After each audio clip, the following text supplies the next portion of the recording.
5 continentes. La información internacional en Radio Nacional. Esta noche, como les decíamos, en 5 continentes queremos profundizar en cómo están las cosas con respecto al bloqueo que Israel mantiene sobre la Franja de Gaza, y para ello contamos en el estudio con Teresa Aranguren. Buenas noches. Hola, buenas noches. Teresa es periodista especializada en Oriente Próximo, portavoz de Mujeres Rumbo a Gaza, una iniciativa que tiene como objetivo visibilizar la participación de las mujeres, Teresa, en acciones internacionales por los derechos humanos. En un momento vamos a profundizar en ello, pero antes me gustaría que analizáramos un poco, y con nuestro corresponsal, esta historia que se remonta a junio de 2007, cuando militantes de Hamas en la Franja volaron cerca del puesto fronterizo de Rafah parte del muro que se había construido en 2003, aunque fue un año más tarde, en 2008, cuando se materializaba el bloqueo total, a pesar de las condenas del Consejo de Derechos Humanos de Naciones Unidas. Las restricciones, paliadas con intentos de ayuda internacional, grandes dosis de picaresca local, afectan a 1.800.000 habitantes. Jerusalén. Paco Forjas, buenas noches. ¿Qué tal, Sandra? Teresa, buenas noches. Hola, Paco. ¿Qué tal, amiga? Paco, vamos a volver a ese 2007, a ese año en el que comienza la crisis en la Franja de Gaza, que más tarde propiciaría ese bloqueo. Sí, pero si te parece, Sandra, para hablar del bloqueo, con referirnos a lo que ha ocurrido esta pasada noche en la zona de Han Yunis, en la Franja, yo creo que más que suficiente, de momento como avance. Un bebé de pocos meses ha muerto de frío, su gemela está muy grave, y el combustible para producir energía eléctrica o calentar muchos de los contenedores viviendas pues es escaso, está prácticamente desaparecido. Los padres de las dos pequeñas viven en una especie de caravana contenedor que está ubicado en una zona que la lluvia de los últimos días ha anegado y donde no hay drenaje ni alcantarilla. En el verano de 2014, los bombardeos y la artillería israelí reventaron su casa y la de todos sus vecinos, dejando un rastro de destrucción que los habitantes de la Franja, desgraciadamente, pues todos conocen demasiado bien. Las 3 guerras que los gazatíes han librado en los últimos 6 años con Israel, plomo fundido, pilar defensivo y margen protector, se han cobrado la vida de más de 3.850 muertos, la gran mayoría civiles. Según Amnistía Internacional, en los 50 días que duró el último conflicto del verano de 2014, Israel destrozó con sus bombas 18.000 viviendas y mató a más de 1.500 civiles palestinos. Entre ellos había cerca de 520 niños. Aquellas bombas dejaron más de 10.000 heridos, miles de ellos mutilados. Sea como fuere, el bloqueo perimetral por tierra, mar y aire que Israel lleva a cabo sobre la franja hace que la recuperación de la zona pues avance modestamente. Hace meses que se inició muy despacio, eso sí, por la falta de combustible, la retirada de los 2,5 millones de toneladas de escombros que ocasionaron los bombardeos de margen protector, pero tampoco llegan las ayudas prometidas en la conferencia de donantes del Cairo, que se celebró en octubre de 2014. Los donantes solo han desembolsado hasta ahora el 35% de los más de 3.500 millones de dólares comprometidos. El bloqueo hace que la publicitada por Israel reconstrucción de Gaza como tal no se note, debido a que los materiales de construcción llegan tímidamente por el temor del Estado hebreo a que el hormigón y el cemento sea utilizado para reconstruir los túneles de contrabando. Las infraestructuras eléctricas y, por extensión, saneamiento y potabilidad de aguas tampoco llegan a toda la población, y quien puede disponer de ellas solo puede hacerlo muy poco tiempo al día, poco más de 4 horas diariamente de electricidad. Tiene un porcentaje muy bajo de la población. Por cierto, que el ahora bloqueo obsesivo israelí con Gaza y que apoya decididamente Egipto, no se inició, como hemos apuntado, en 2007. Quiero recordaros que Israel ya empezó a restringir la entrada de mercancías a Gaza en los años 90, lo dice Naciones Unidas. Ahora solo es por el paso de Kerem Shalom, por donde están entrando suministros a Gaza, mientras Israel mantiene sellados los accesos de Karni, Sufa y Nahalot. Esta situación aboca casi al 50% de la población al desempleo, y de que también haya aumentado es un resultado directo. También haya aumentado el número de suicidios que ha habido en Gaza en los últimos meses por la desesperación, Sandra, y por la falta de futuro. Esa es la fotografía que nos hace Paco, Teresa, y precisamente por eso se hacen necesarias iniciativas como esa Mujeres Rumbo a Gaza. Pues sí, yo creo que el sentido que ha tenido siempre las flotillas del Rumbo a Gaza, esta es la 4ª ya, pues es no solo un viaje, un intento de llegar a Gaza, casi siempre frustrado, como puede pasar también en esta ocasión, pero es sobre todo, yo creo, un viaje a las mentes de la opinión pública de Occidente, sobre todo, a que no se olvide el crimen que se está cometiendo en Gaza desde hace ya, pues son 10 años ya.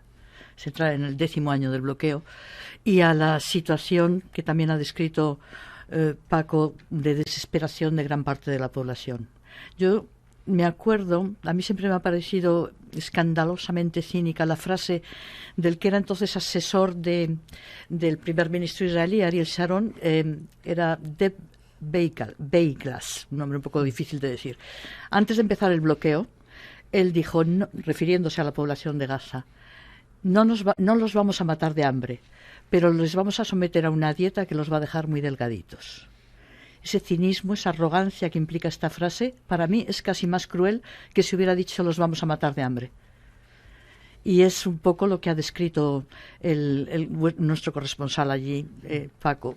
Pues ha descrito esa situación de, bien, entra gota a gota, algo de...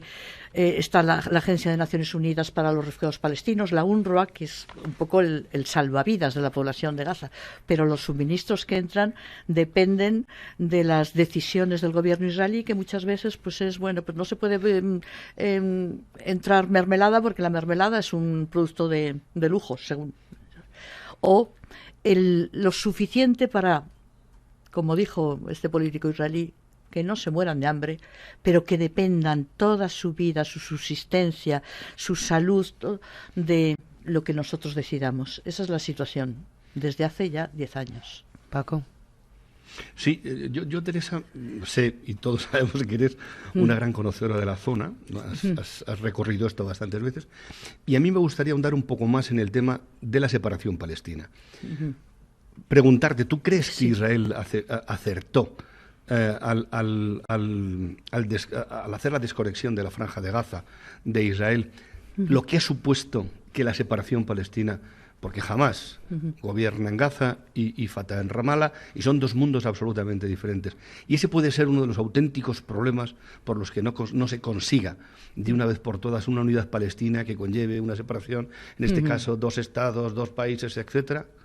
Sí, por supuesto, hombre, yo creo que la decisión de la retirada de los colonos de Gaza, que eran 5.000 colonos entre una población, pues como se ha dicho, entonces serían 1.600.000. Básicamente tuvo el sentido de que Gaza nunca ha interesado a la política israelí, nunca han querido quedarse con Gaza.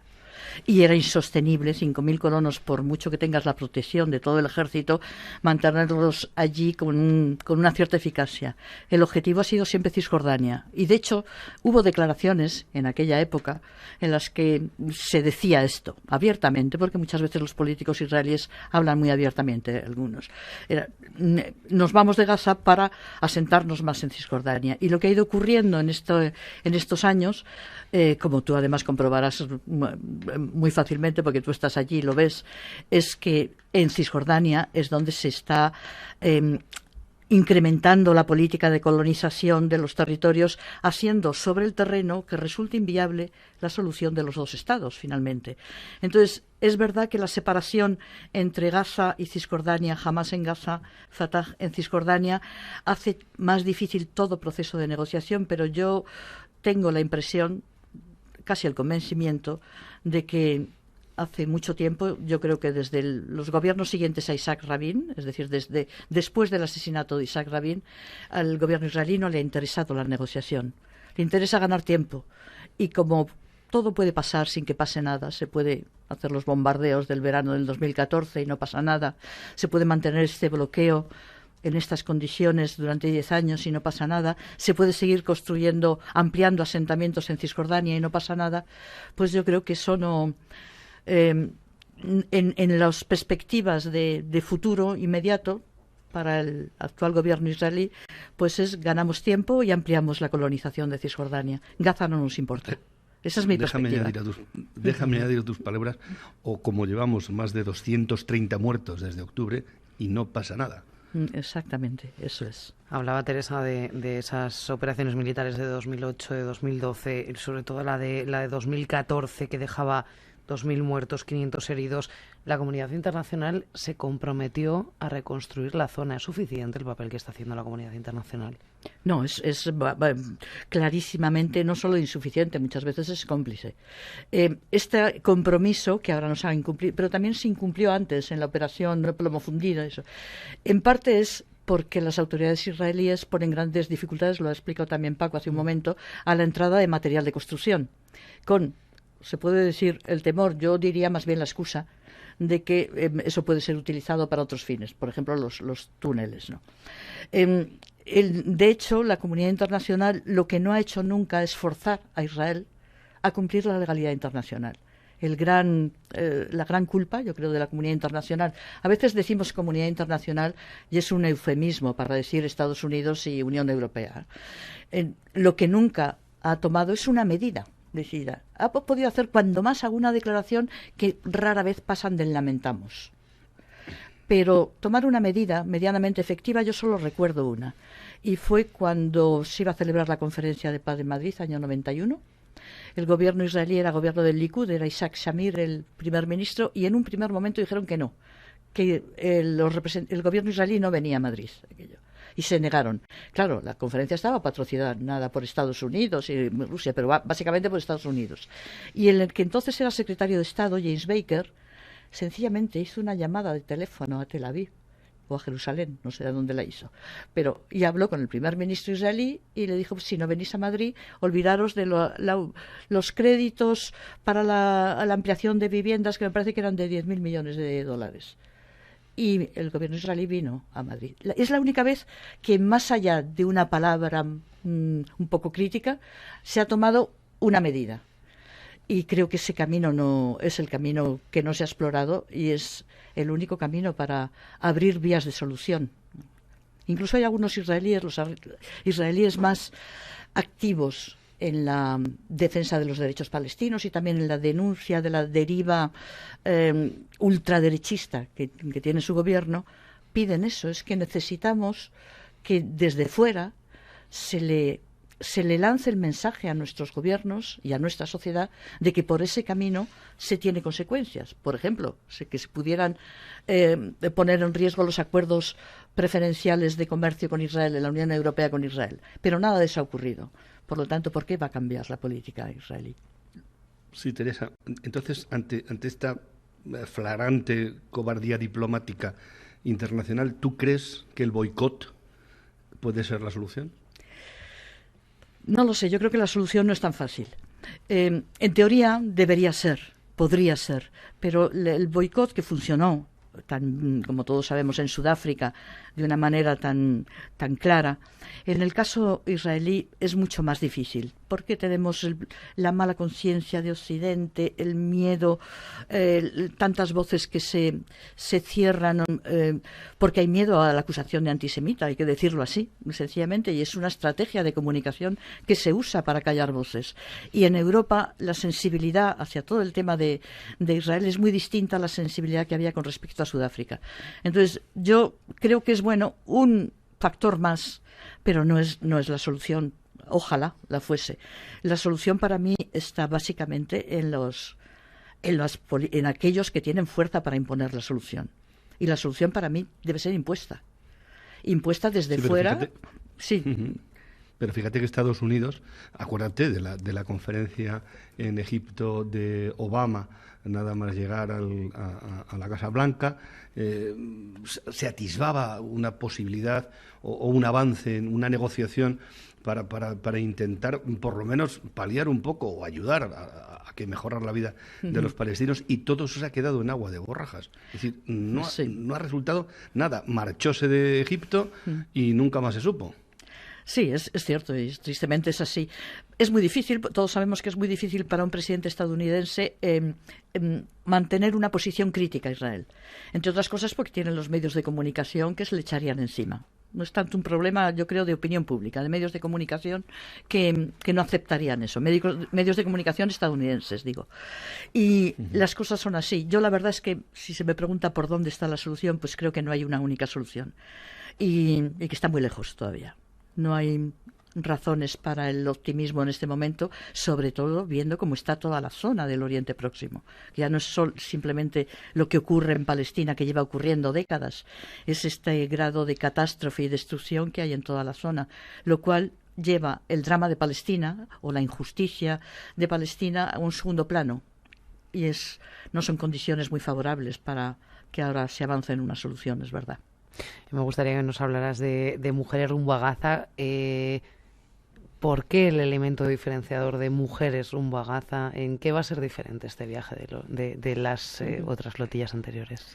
Yo creo que tiene, en primer lugar, un sentido de comunicación, es decir, de lanzar claramente el mensaje. Siempre todos los barcos que han ido en las flotillas de rumbo a Gaza han sido estrictamente humanitarios, pacíficos, se han revisado antes para que no hubiera ninguna duda, pero aún así sufrieron el asalto de la Armada israelí en una ocasión con 9 muertos y siempre se les ha interceptado. El hecho de que sea un barco de mujeres tiene, por un lado, este sentido de es todavía más evidente el grado de algo pacífico, no agresivo, porque bien, a las mujeres se nos ve siempre, y yo creo que hay razones para ello, como menos agresivas o menos ligadas a lo belicoso que los hombres. Eso por un lado.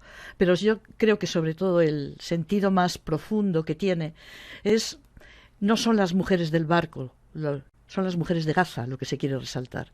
Es la fuerza de las mujeres palestinas como factor clave de la resistencia palestina. Y cuando digo resistencia, lo digo en el sentido de una sociedad capaz de resistir sin dejarse destruir. Es decir, una sociedad capaz, pues, por ejemplo, de seguir siendo afable con el forastero que llega a su casa, hospitalario, que sigue siendo capaz con todo, pese al aumento de los suicidios que ha señalado Paco, que es un dato gravísimo y muy extraño a su cultura, pero que es capaz, pese a todo, de, qué sé yo, en medio de un toque de queda. Yo he vivido esta experiencia muchas veces, estar encerrado en una casa llena de niños, porque se han quedado allí todos encerrados, y bueno, pues empezar a contar chistes, por ejemplo. Esos son signos de vida, y en eso el papel de las mujeres es fundamental, porque las mujeres tienen, por cultura y por bagaje histórico, creo que más capacidad para reconstruir la vida en medio de la catástrofe. Y yo eso lo he visto hasta gráficamente en momentos como después de la destrucción del campo de refugiados de Jenin en el 2002, cuando entramos allí con el equipo de televisión. Ha sido el escenario más devastador que yo he visto. Y la gente estaba tan hundida, los hombres estaban sentados en el suelo con la cabeza entre las manos, sin ser capaz de moverse. Y uno veía enseguida mujeres entre los escombros, recogiendo a lo mejor una bandeja, un taburete que le faltaban 2 patas, rodeadas de niños. Yo recuerdo que en ese escenario vimos un grupo de mujeres que estaban sentadas, habían hecho un círculo en el suelo, hacía un calor horroroso y íbamos sudando como pollos ahí entre el polvo, era el mes de abril, y una mujer nos hizo un gesto de que nos acercásemos, y hay que tener en cuenta que llevaban 3 semanas que habían estado bajo toque de queda sin poder salir de sus casas. La ayuda humanitaria no había llegado porque los accesos por carretera estaban impedidos por el ejército. Es decir, que no tenían nada, todavía no había nada. Y entonces sacó de detrás una botellita de agua medio llena, medio vacía, y Salam Aleikum nos la dio. Bien, yo en ese gesto de esa mujer es donde se concentra la capacidad de las mujeres palestinas para resistir. Porque ¿qué estaba diciendo con ese gesto? Estaba diciendo: soy una mujer palestina, me han destruido la casa, no tengo nada aquí detrás, pero sigo siendo la anfitriona de este espacio vacío en el que estoy. Y soy una mujer árabe, soy una mujer palestina, y no puedo consentir que unos extranjeros pasen por mi lado sudando sin ofrecerles al menos algo de agua. Eso es lo que refleja las mujeres, y es lo que se quiere destacar con este viaje. Ese valor como elemento de resistencia, de aguante, de fortaleza de las mujeres de Palestina. Paco, no sé si tienes alguna última pregunta para Teresa. Sí, yo me gustaría hacerle muchas a Teresa. A mí, a ti, que estás allí, a mí. No tenemos tiempo. No, pues quedaríamos aquí. Te la cambio. ¿Te da miedo lo que puedas encontrarte en Gaza? Por supuesto, Te lo sí. digo porque la sociedad árabe ha retrocedido bastante. Sí. Quizá también la culpa la tenga el bloqueo. Creo que la tiene. Sí, ¿Pero te da miedo? Sí. Y de hecho yo, como soy más mayor que tú y llevo más tiempo yendo a la zona, he visto ese retroceso. Hasta uno lo ve en el paisaje humano, es decir, por ejemplo, en las mujeres, que es lo más evidente. Por esa vertiente te pregunto. Claro. Y sí, el retroceso social y psicológico de la gente en Gaza tiene que ser mayor que el de Cisjordania por su situación y evidentemente yo siempre que voy con esta sensación de qué es lo que me voy a encontrar. Por un lado, me voy a encontrar muchos más asentamientos, me voy a encontrar más colonos, y luego cómo me voy a encontrar la sociedad palestina, en qué grado de abatimiento y de retroceso social, como se puede uno encontrar en Gaza. Aún así, yo siempre me ha sorprendido la capacidad de seguir funcionando como seres humanos. También en Gaza, aunque hace más tiempo que no he ido a Gaza. Esto, lo que os contaba antes, esa capacidad de seguir aprovechando cualquier momento de la vida para disfrutarlo. Pues para recibirte dándote abrazos y sonriendo mucho, o para, aunque no tengan casi nada, pues ofrecerte el té, que es lo único, sintiendo mucho que ya no te pueden ofrecer unas galletitas que le acompañen. Pero esos son uno de los valores y de los elementos de la resistencia que todavía están. Claro que también se puede destruir, todo lo humano puede ser destruido. Bueno, esperamos que nos lo cuentes todo, muy bien, Teresa Aranguren, de vuelta de ese viaje maravilloso que vas a hacer, maravilloso en muchos sentidos, en otros no, pero nos lo contarás también, periodista. Bueno, tengo que decirte que yo seguramente no iré. Yo les hago aquí la labor de hablar de ello, pero es que me siento un poco mayor para meterme en el barco. Bueno, no sé si, a lo mejor es pura pereza, ¿eh? En cualquier caso, nos cuentas cómo ha ido o cómo ha sido. Periodista especializada en Oriente Próximo, portavoz de Mujeres Rumbo a Gaza, Teresa Aranguren, muchísimas gracias por acompañarnos esta noche en 5 Continentes. Muchísimas gracias a vosotros por llamarme y sobre todo por mirar a Gaza. Y muchísimas gracias también a Paco Forja, que es nuestros ojos en Gaza de normal, nuestro corresponsal en Oriente Próximo. Y felicidades a Teresa por el libro Contra el Olvido, que creo que es excelente. Sí. A ver si podemos ir a presentarlo allí, a Ramallah. Ya te lo diré. Y os encontráis allí los dos. Gracias, Paco. Muchas gracias a los dos. Un abrazo muy fuerte. Hasta luego.